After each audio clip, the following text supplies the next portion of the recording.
Master साहब हो का हो? अरे पहले पत्थर का जाता चलत रहे हो अयब को चला था रबड़ का। अगर मैं घचा के रह गया का रबड़ की जाता में गेहूं पिसा हो। हम बताओ तनी वो पत्थर का जाता जो चलत रहे पहले आज का लड़का लोग वो जाता का रोटी लोग ना खैले हुए। देखा गो लड़का पीछे बोला था कि बड़की माई हम खैले हैं। एगो सवाल पूछी बचवा बताइबे सामा का भात खैले हवा? अरे सामा का भात गरम खा लल बस छुलुक मुट्ठी दले हो तो सुता पर तो उजर का यहाँ में पकड़ ले। हमनी को घर का माई बहन 2-4 किलो गेहूं लेके 3 बजे भोर में जाता पर बैठे जत सारी गीत गामे तो सुतला मर्दन लोग नींद टूट जाए। का गौली बहनी रे तनी तनी डाली हो एक के हला डाल देबो तो धो के हम पाछे को सुख जाई। ये कौन गांव में आई ले जा? हम तो सुनत है कि मुबारकपुर में आई ले जा खा रे आजमगढ़ मुबारकपुर में मुबारकपुर पिचरी ये आजमगढ़ का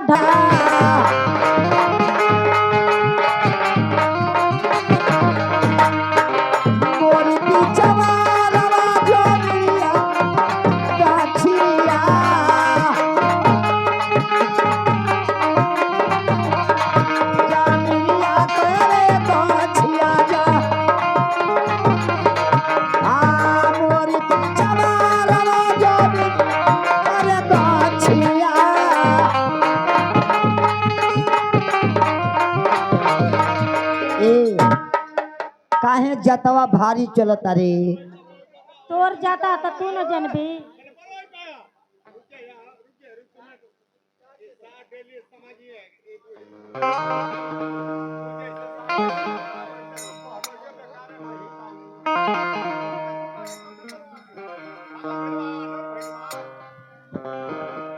हाँ देखा है 501 रुपये का पुरस्कार हमारे सलाहाबाद की धरती से हमारे विजयी राजभर राम सेवक के भाई और हमारे कंपनी मालिक मुनि परपर जी के परम मित्र विजयी राजभर और शाह जी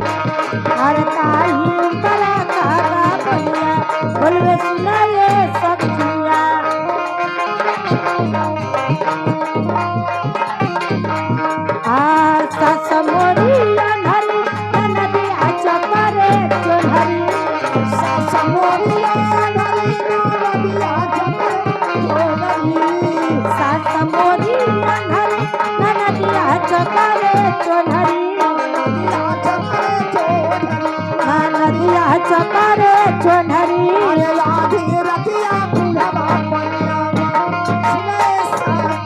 अरे आधी रतिया बुढ़वा पनिया हमने सुना ये सखिया आधी रतिया बुढ़वा पनिया हमने सुना ये सखिया।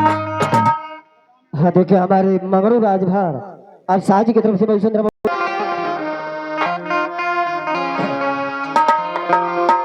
साथी टके की मोरी रे चुना रिया चोलिया